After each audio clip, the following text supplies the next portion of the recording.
తిరిగి BCN news కి స్వాగతం. ప్రముఖ వ్యాపారవేత్త బీసీ నాయకులు వైసీపీ సీనియర్ నాయకులు వాడపర్తి వీరభద్రరావు గురువారం తన అనుచరులతో కలిసి తెలుగుదేశం పార్టీలో చేరారు. ఈ సందర్భంగా పెద్దాపురం ఎమ్మెల్యే నిమ్మకాయల చినరాజప్ప పార్టీ కండువా కప్పి సాదరంగా ఆహ్వానించారు. రానున్న సార్వత్రిక ఎన్నికల్లో తెలుగుదేశం, జనసేన, బీజేపీ కూటమి విజయానికి కృషి చేయాలని పిలుపునిచ్చారు. ఈ కార్యక్రమంలో తెలుగుదేశం పార్టీ నాయకులు, కార్యకర్తలు పాల్గొన్నారు. ఈరోజు మరి ప్రముఖ బీసీ నాయకులు వీరభద్రరావు గారు పార్టీలో జాయిన్ అవ్వడం చాలా సంతోషంగా భావిస్తూ ఆయనతో చాలా మంది జాయిన్ అయ్యారు.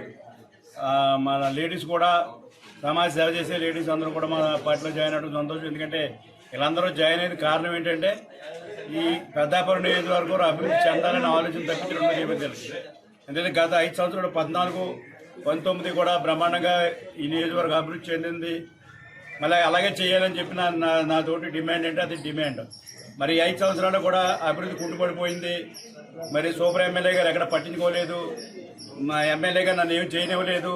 పైనుంచి డైరెక్షన్ అధికారులందరికీ కూడా కలెక్టర్తో కూడా డైరెక్షన్ అంచేత ఏమీ కూడా చేయనివ్వకుండా మరి నాటకాలు ఆడేరు అంతా కూడా డెవలప్మెంట్ చేశారంటే ఏమైనా తెచ్చారంటే ఒక రోడ్డు కానీ, వాటర్ స్కీమ్ కానీ, ఒక మంచినీళ్ళ సౌకర్యాలు కానీ ఏమీ కల్పించలేదు.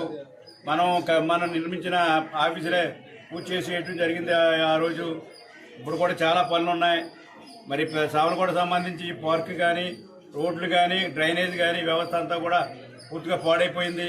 దానన్నీ కూడా బాగు చేయాలని చెప్పి వీళ్ళందరూ కూడా పెద్ద ఎత్తున ఇలా సావనకోటలో జాయిన్ అవ్వడానికి కారణం అది. నేను కూడా ఖచ్చితంగా మాట ఇచ్చాను, సావనకోటనే ఈ పార్క్ కానీ, రోడ్లు కానీ, డ్రైనేజ్ కానీ, ఈ మంచినీళ్ళ ప్రాబ్లం కానీ లేకుండా చేస్తానని చెప్పి హామీ ఇవ్వడం జరిగింది.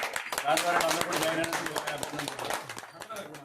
స్థానిక ఎమ్మెల్యే గారు చినరాజప్ప గారికి వందనాలు తెలుపుతూ, ఆయన అభివృద్ధి గతంలో చూసే ఈ 5 సంవత్సరాలు ఎందుకు కుంటుపడిందో ప్రజలందరికీ తెలుసు.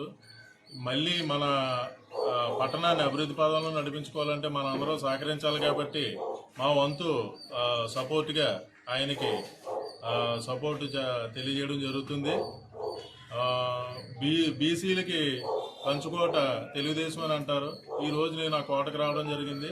చాలా ఆనందంగా ఉంది.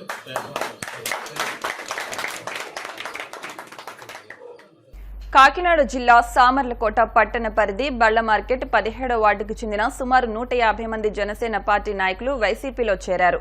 గురువారం మధ్యాహ్నం వైసీపీకి చెందిన నాయకుడు మిర్యాల సాగర్ ఆధ్వర్యంలో వైసీపీ కండువా కప్పుకున్నారు. వైసీపీ రాష్ట్ర నాయకులు దావులూరి సుబ్బారావు వీరికి వైసీపీ కండువాలు కప్పి పార్టీలోకి ఆహ్వానించారు.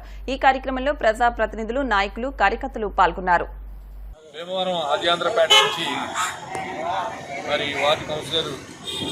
సాగరం అలాగే మా పెద్దల పూర్వం నుంచి ఉన్నటువంటి మా కాళతిరుపతులు గారి యొక్క ఆధ్వర్యంలో వాళ్ళ కుటుంబ సభ్యులు అందరూ కూడా జనసేన నుంచి, ఇతర పార్టీ నుంచి కూడా ఇంచుమించుగా 150 మంది పార్టీలో జాయిన్ అయ్యారు.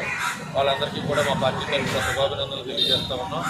వాళ్ళు ఎప్పుడు కూడా వైఎస్ఆర్సీపీ పార్టీలో వాళ్ళే, కానీ మధ్యకాలంలో కొంతమంది జనసేనకి వెళ్ళిన వాళ్ళందరూ కూడా మళ్ళీ మన మాతృ సంస్థలోకి రావడం జరిగింది. వాళ్ళందరూ కూడా మా ఆశీస్సులు, మా పార్టీ నాయకుల నుంచి చాలా ఇబ్బంది పడి మేము దొరబాబు గారి నాయకత్వంలో జాయినింగ్ అయ్యాము. మా కుటుంబ సభ్యులు మొత్తం 150 మంది జాయినింగ్ అయ్యాము. అలాగే దొరబాబు గారి అభివృద్ధి చాలా సంవత్సరాలు తెలిపించడం వల్ల అన్ని విషయాల్లో మంచి పనులే చేశారు దొరబాబు గారు.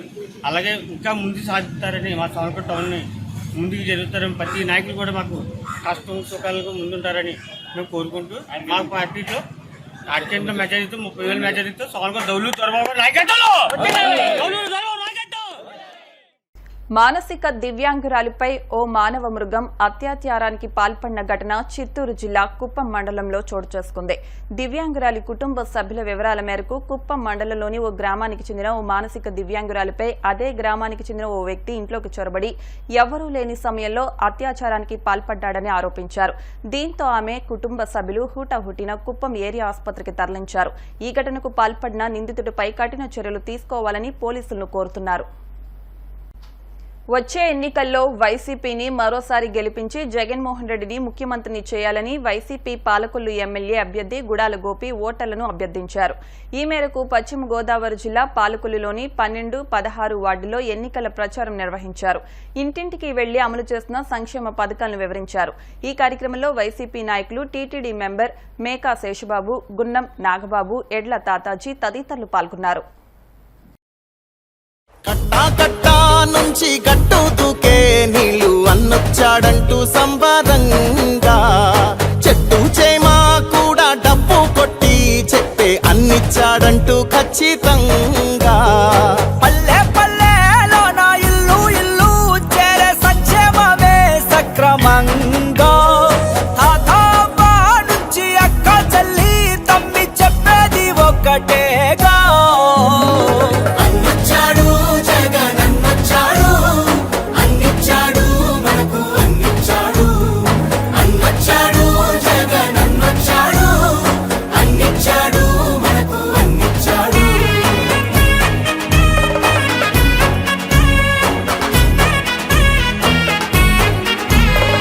నా రాష్ట్రంలో మన పిల్లలకు నేనిచ్చే ఆస్తి ఏదైనా ఉంటుంది అనంటే అది చదువే అని చెప్పి చెప్తా ఉన్నాను. దేశానికి ఆదర్శంగా అమ్మ ఒడి జగనన్న గుండెల్లో పేదోడి గుడి నాడు నేడుతో పనులు జరుగుతా ఉన్నాయి, స్కూళ్లు మారుతా ఉన్నాయి. నాడు నేడంటూ మురిసే ప్రతి పడి ప్రతి ఇంటికి సేవకుడాయే రుణపడి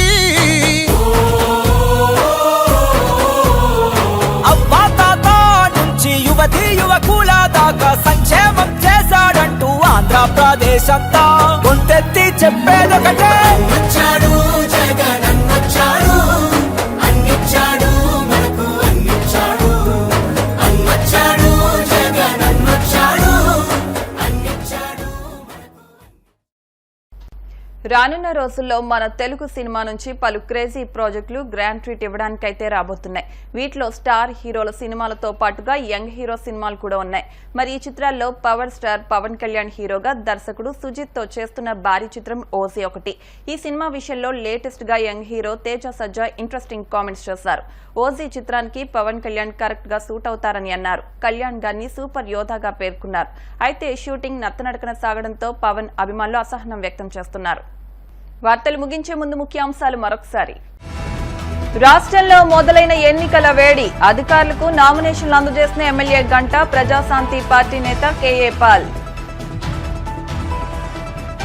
ఉండి నియోజకవర్గ అభివృద్ధికి కృషి చేస్తానన్న మాజీ ఎమ్మెల్యే కలవపూడి శివ. వచ్చే ఎన్నికల్లో స్వతంత్ర అభ్యర్థిగా గెలిపించాలంటూ ఓటర్లకు విజ్ఞప్తి. పాలకొల్లు ఎమ్మెల్యే నిమ్మల రామానాయుడు విస్తృత ప్రచారం. శుక్రవారం నామినేషన్ వేస్తున్నట్టు ప్రకటన.